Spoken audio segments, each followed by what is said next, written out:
ഫിലിമി പ്രസിലേക്ക് എല്ലാവർക്കും സ്വാഗതം. സിനിമാ രംഗത്ത് വാർത്തകൾ ഇത്രയും കൃത്യമായിട്ട് നിങ്ങൾക്ക് കിട്ടുന്നത് എങ്ങനെയാണ്? ആരാണ് നിങ്ങൾക്ക് ഈ വാർത്തകളൊക്കെ തരുന്നത്? വാർത്തകൾ തരുന്നവർക്ക് നിങ്ങൾ പ്രതിഫലം കൊടുക്കാറുണ്ടോ? ഈ വാർത്തകൾ തരുന്നവരുടെ പേര് പറയാറുണ്ടോ? നിങ്ങൾ എഴുതുന്ന ആൾ പിന്നീട് നിങ്ങൾ ഏറ്റുമുട്ടാറുണ്ടോ? ഇതൊക്കെയാണ് ചിലർക്ക് അറിയേണ്ടത്. എൻ്റെ സുഹൃത്തുക്കളെ, നമ്മൾ നല്ല കാര്യം പറയുമ്പോഴാണ് എല്ലാവർക്കും ഇഷ്ടം. എനിക്ക് നിങ്ങൾക്കൊക്കെ അങ്ങനെ തന്നെയാണ്. അത് ഇച്ചിരി കുറവ്, ആളത്ര ശരിയല്ലല്ലോ എന്ന് പറഞ്ഞു കഴിഞ്ഞാൽ എന്താ അങ്ങനെ പറയാൻ കാരണം? എന്താ ഞാൻ ശരികേട് കാണിച്ചത് എന്നൊക്കെ ആയിരിക്കും പിന്നെ ചോദിക്കുക. അതേപോലെ എല്ലാവരും രാഷ്ട്രീയ രംഗത്തുണ്ട്, സിനിമാ രംഗത്ത്, എല്ലാ രംഗത്തും ഉണ്ട്. പിന്നെ രാഷ്ട്രീയത്തിൽ വാർത്തകൾ വരുമ്പോൾ അത് അത്രയും ഇതുമാതിരി വലിയ അതുണ്ടാവാറില്ല. സിനിമയിൽ അങ്ങനെയല്ല. സിനിമയിൽ തിളങ്ങി നിൽക്കുന്ന ആർട്ടിസ്റ്റുകളെ കുറിച്ച് എന്തെങ്കിലും കുറച്ച് നെഗറ്റീവായിട്ട് വന്നാൽ അവർ ചിലപ്പോൾ ഒന്ന് ഇടയും. ഈ ആനക്കടയണ പോലെ ഒന്ന് ഇടഞ്ഞു നോക്കും. ഇടഞ്ഞു നോക്കുമ്പോൾ അത് ചില ആൾക്കാർക്ക് പറ്റില്ല. കാരണം എൻ്റെ അടുത്തെടുത്ത് നടക്കില്ല. എന്തിന്? എനിക്ക് കമ്മിറ്റ്മെൻ്റ് എന്ന് പറഞ്ഞാൽ എൻ്റെ വായനക്കാരോട് മാത്രമാണ്. ഞാനന്ന് നാനയിലെ എഡിറ്ററായിരിക്കുന്ന സമയത്തെ കാര്യം പറഞ്ഞു വരുന്നത്. അപ്പോൾ ഞങ്ങളുടെ പ്രസിദ്ധീകരണത്തിൽ ഒരു ഫോട്ടോ വരാൻ വേണ്ടി കാത്തിരിക്കുന്നവരുണ്ട്. അത്രയും പോപ്പുലറായിരുന്നു. എല്ലാവർക്കും അങ്ങനെ തന്നെയായിരുന്നു. സത്യം പറയാമല്ലോ, ഞാൻ ചെയ്യുന്ന രീതി, സിനിമയിൽ ആളുണ്ടെങ്കിൽ ഞങ്ങൾ ഡിവൈഡ് ചെയ്തിരിക്കും. നമുക്കൊരു ഗ്രൂപ്പ് ഉണ്ടാവും എപ്പോഴും. ആ ഗ്രൂപ്പിൽ നിന്നാണ് എനിക്ക് ആവശ്യമുള്ള ഗ്രൂപ്പിൽ നിന്നാണ് എനിക്ക് വാർത്തകൾ തരുന്നത്. ആ വാർത്തകൾ തരുന്നവരെ ഞങ്ങൾ മാക്സിമം പ്രൊമോട്ടും ചെയ്യും. അതൊക്കെ നമ്മളെ ബിസിനസ്സിൻ്റെ രഹസ്യങ്ങൾ ഇപ്പോൾ പറയുന്നത് മാത്രമേ ഉള്ളൂ. അങ്ങനെയുള്ള സംഭവം ഉണ്ടായിരിക്കും. അല്ലാണ്ട് നമ്മൾ ഇത്രയും കൃത്യമായിട്ടുള്ള കാര്യങ്ങൾ എങ്ങനെ പറയും? ഇല്ലെങ്കിൽ അവർക്ക് കേസ് കൊടുക്കാമല്ലോ.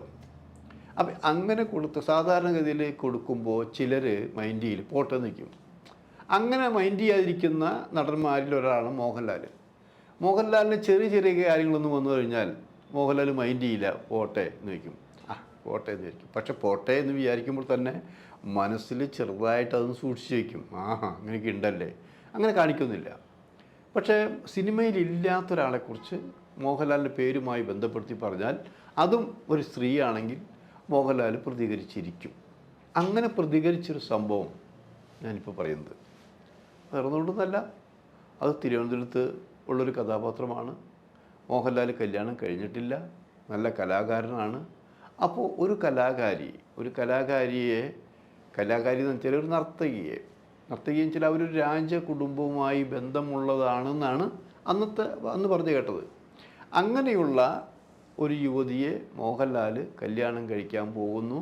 അതിൻ്റെ മുന്നോടിയായി മോതിര കൈമാറ്റം നടത്തി എന്നാണ് വാർത്ത കിട്ടിയത്. ഈ വാർത്ത തന്നതാകട്ടെ മോഹൻലാലിനോട് ചേർന്ന് നിൽക്കുന്നവരാണെന്ന് ആലോചിക്കണം. ഒരാളൊന്നുമല്ല, തിരുവനന്തപുരം ബെൽറ്റ് എന്നൊക്കെ പറയാവുന്ന ഗ്രൂപ്പിൽപ്പെട്ട ആൾക്കാരാണ് അത് പ്രചരിപ്പിച്ചതെന്ന് ആലോചിക്കണം. അപ്പോൾ ഈ വാർത്ത എൻ്റെ കയ്യിൽ കിട്ടിയപ്പോൾ എനിക്കത് മുഴുവൻ അങ്ങോട്ട് വിശ്വസിക്കാൻ പറ്റുന്നില്ല. കാരണം ലാലിനെ വിളിച്ച് ചോദിക്കാനും പറ്റില്ല.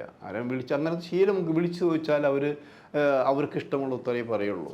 എന്നാൽ ഇത് വിശ്വസിക്കാവുന്ന രീതിയിൽ മോഹൻലാലിനോട് ചേർന്ന് നിൽക്കുന്ന ആൾക്കാർ, ഏറ്റവും അടുത്ത ആൾക്കാരോട് ചോദിച്ചപ്പോൾ സംഭവം സത്യമാണെന്ന് അവർ പറയുകയും ചെയ്തു. അപ്പോൾ പിന്നെ നമുക്ക് ഈ വാർത്ത കൊടുക്കുക കുഴപ്പമില്ലല്ലോ. അപ്പോൾ ഏറ്റവും പുതിയ വാർത്ത ആയതുകൊണ്ട് ഞങ്ങളുടെ പ്രിൻറ്റിങ് എല്ലാം നടക്കുന്നത് ശിവകാശിയിലാണെന്ന് ആലോചിക്കണം.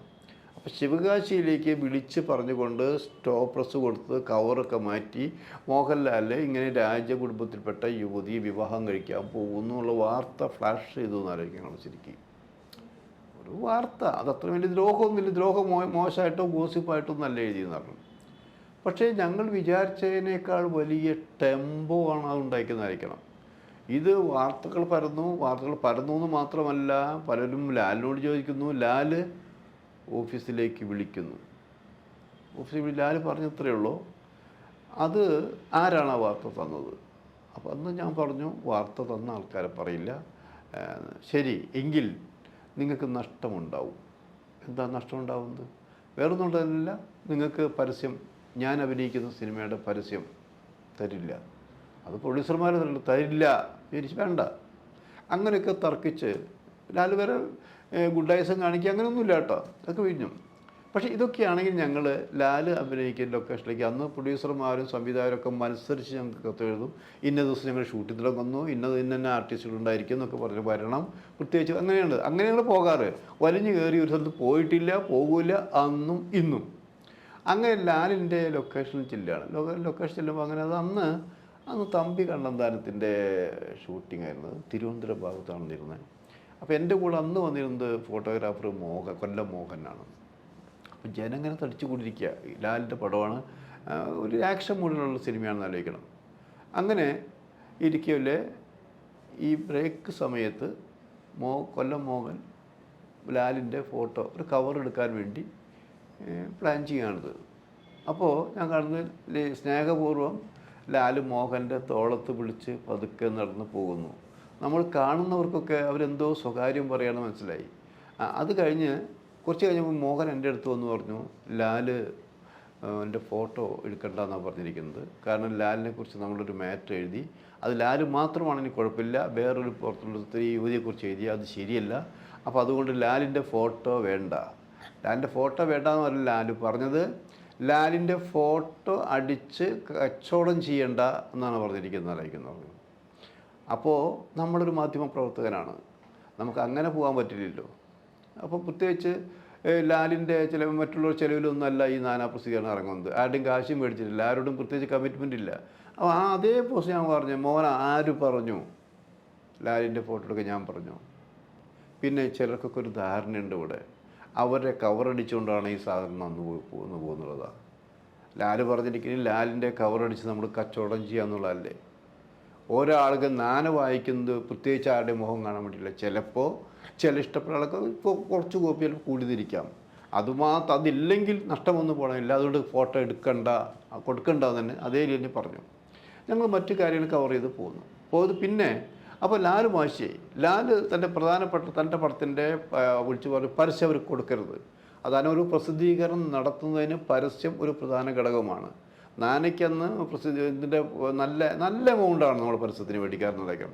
അങ്ങനെ ലാലിൻ്റെ മിക്ക പടങ്ങളിലെയും പരസ്യം തരാമ്പോൾ ലാലിന് കീഴടങ്ങും തെറ്റും ഒക്കെ പറയുന്നത് വിചാരിച്ചിരുന്നത്. ഞങ്ങൾ അതേ നാണയത്തെ പറഞ്ഞു, ഒരാളുടെ പരസ്യം കിട്ടിയില്ലെങ്കിൽ ഇത് തുടർന്നുകൊണ്ടേയിരിക്കും. അങ്ങനെ ഞങ്ങൾ പരസ്യം കൊടുക്കുന്നില്ല. പക്ഷേ പ്രൊഡ്യൂസേഴ്സ് തന്നെ പിന്നെ നമുക്ക് പരസ്യം തരാൻ തുടങ്ങി. അങ്ങനെയാണ് പോയിക്കൊണ്ടിരുന്നത്.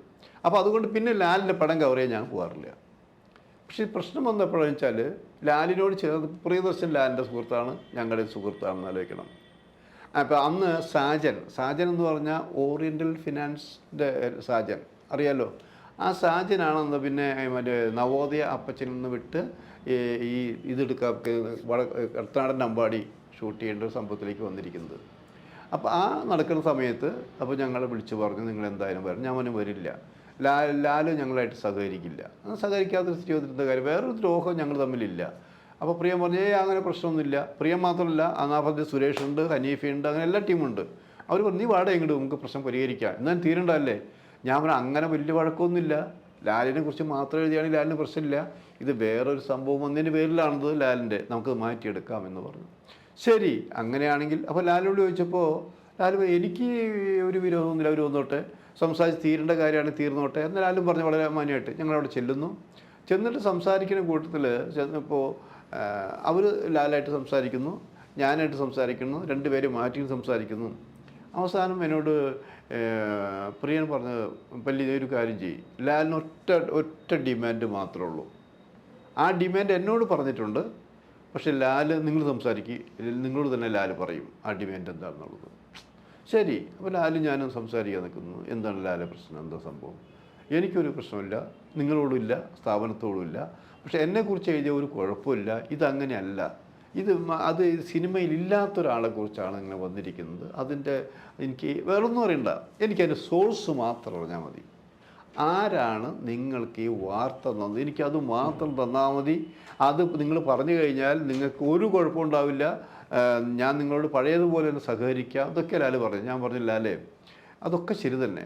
ഇപ്പം എന്നെ സംബന്ധിച്ചൊരു പ്രശ്നമുള്ളത്, ഞാൻ ഇന്നേ വരെ സോഴ്സ് വെളിപ്പെടുത്തിയിട്ടില്ല. അതിൻ്റെ പേരിൽ എന്ത് കഷ്ടനഷ്ടങ്ങളുണ്ടായാലും അത് ഏറ്റെടുക്കാൻ തയ്യാറായ ഒരുത്തം തന്നെയാണ് ഞാൻ. അതൊരു വിശ്വാസ വഞ്ചനയല്ലേ? അപ്പോൾ പറയും വിശ്വാസ വഞ്ചനയുടെ പ്രശ്നമല്ല, ഞാനിത് പുറത്ത് പറയില്ല. എന്തല്ല, എൻ്റെ കൂടെ നടന്നവരാണ് ഈ വാർത്ത തന്നത് എന്ന് എനിക്ക് മനസ്സിലായിട്ടുണ്ട്.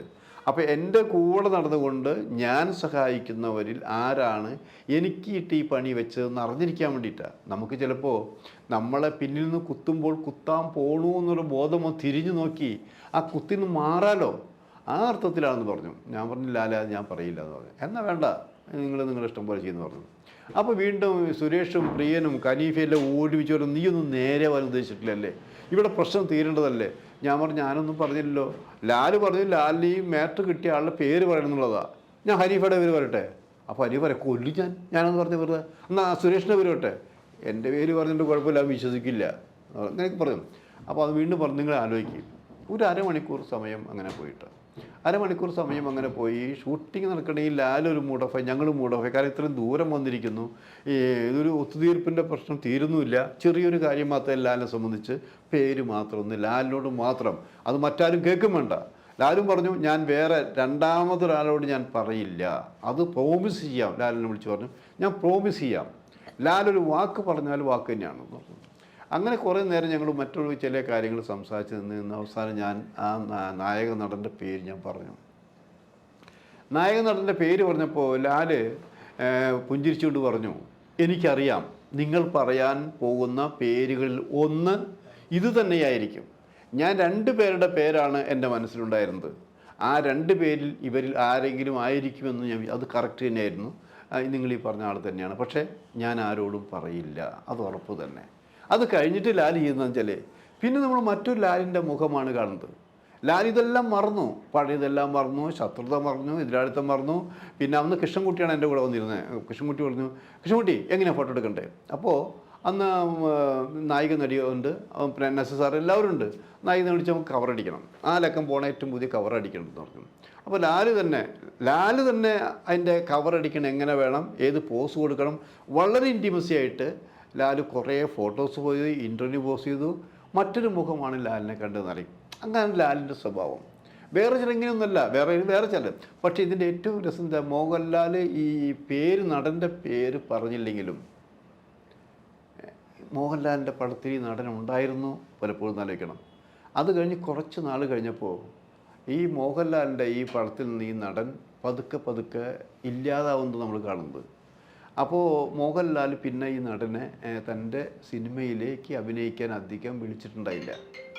അപ്പോൾ ഒരിക്കൽ പിന്നീട് ചോദിച്ചു, ലാലേ അത് പറയില്ല എന്ന് പറഞ്ഞിട്ട് താങ്കൾ എന്താണ് പിന്നെ ആ നടനില്ല? ഞാൻ പറഞ്ഞത് ഈ പേര്, നടൻ്റെ പേര് വേറെ ഒരാളോടും പറയില്ല എന്ന് പറഞ്ഞിട്ട് ഞാൻ അത് ഇതുവരെ പാലിച്ചിട്ടുണ്ട്. പിന്നെ എൻ്റെ സിനിമയിൽ ആ നടൻ ഇപ്പോൾ വേണ്ട എന്ന് എനിക്ക് തോന്നി. കാരണം എന്നെ ദ്രോഹിക്കുന്ന, എനിക്ക് എൻ്റെ കൂടെ നിന്നുകൊണ്ട് ചതിക്കുന്ന ഒരാൾ തൽക്കാലം വേണ്ടാന്ന് തോന്നി. അത് അത്രയുണ്ടല്ലോ, പകരം വേറെ ഇട്ടു എന്നാണ്. ഇതാണ് ലാലെന്ന് ആലോചിക്കണം. അല്ലാണ്ട് ലാലിന് കാര്യം മനസ്സിലായപ്പോൾ ലാല് വേറെ പ്രശ്നമുണ്ടായിരിക്കില്ല. എന്നാൽ മറ്റു ചില നടന്മാരെ കുറിച്ച് ആലോചിക്കുമ്പോൾ അവർക്ക് വ്യത്യസ്തം ഉണ്ടായിരിക്കും. അതൊക്കെ നമുക്ക് പിന്നെ ആവാം.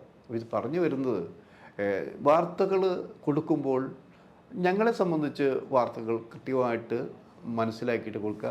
ആ വാർത്ത തെറ്റായിരുന്നില്ല എന്ന് തന്നെയാണ് ഞങ്ങൾ വിശ്വസിക്കുന്നത്. കാരണം ആ വാർത്തകൾ ഞങ്ങൾക്ക് തന്ന നടൻ ഒരു നടനാണെങ്കിലും, നടൻ്റെ പേരിപ്പോൾ പറയുന്നില്ല, ആ നടനാണെങ്കിലും ആ നടൻ വളരെ പ്രശസ്തനാണ്. ഇപ്പോൾ സിനിമയിൽ പോലെ തന്നെ രാഷ്ട്രീയത്തിലുണ്ട്, അധികാര കേന്ദ്രങ്ങളിൽ എല്ലാം ആ നടനുണ്ടെന്ന് അറിയിക്കണം. ഏറ്റവും അപ് ടു ഡേറ്റ് ആയിട്ടുള്ള കേസുകളിലും ആ നടൻ പെട്ടുള്ളതായിരിക്കണം. അതിൽ കൂടുതൽ പറയുന്നത് ശരിയല്ലല്ലോ. ഇങ്ങനെയൊക്കെയുള്ള സംഭവങ്ങൾ നടന്നുകൊണ്ടിരിക്കുന്നത് ആലോചിക്കണം. പക്ഷേ ആ നടന് ഈ വാർത്ത കൈമാറിയ മോഹൻലാലിൻ്റെ ഏറ്റവും പെറ്റെന്ന് പറയുന്ന ആൾക്കാരുണ്ട്. അതിൽ ആ പ്രിയപ്പെട്ട സുഹൃത്ത്, ആ ജേഷ്ഠ സഹോദരൻ ഇപ്പോൾ ജീവിച്ചിരിക്കുന്നില്ല എന്നുകൂടി പറഞ്ഞുകൊള്ളട്ടെ.